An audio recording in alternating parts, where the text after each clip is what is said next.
বাংলাদেশ সহ বিশ্বের বিভিন্ন দেশের বিদেশি শিক্ষার্থীদের ভিসা আবেদন প্রক্রিয়া বড় ধরনের পরিবর্তনের ঘোষণা দিয়েছে যুক্তরাজ্য।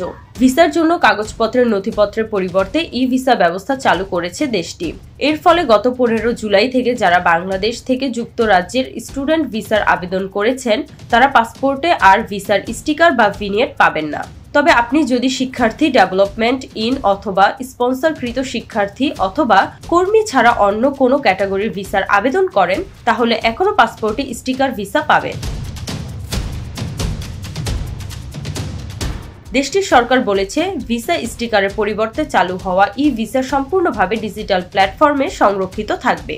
এই পদক্ষেপের অংশ হিসেবে যুক্তরাজ্য ইতোমধ্যে বায়োমেট্রিক রেসিডেন্স পারমিট (BRP) বাতিল করে দিয়েছে এবং এর পরিবর্তে ই-ভিসা চালু করেছে। একইভাবে আগামীতে বায়োমেট্রিক রেসিডেন্স কার্ড (BRC) ও পাসপোর্ট সিল বা স্টিকার ভিসা সবকিছুই ধাপে ধাপে ই-ভিসার মাধ্যমে প্রতিস্থাপিত হবে। লন্ডনে এত বড় মাছ! ওয়াও!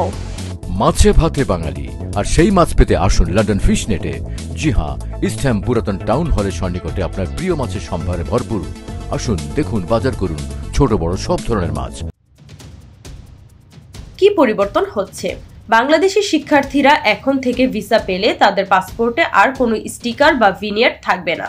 ভিসার সকল তথ্য সংরক্ষিত থাকবে একটি নিরাপদ ডিজিটাল অ্যাকাউন্টে, যেখানে থেকে তা যে কোনো সময় যাচাই বা আপডেট করা যাবে।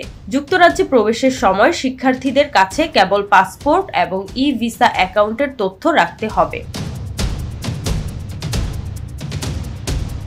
কারা এখনো স্টিকার ভিসা পাবেন?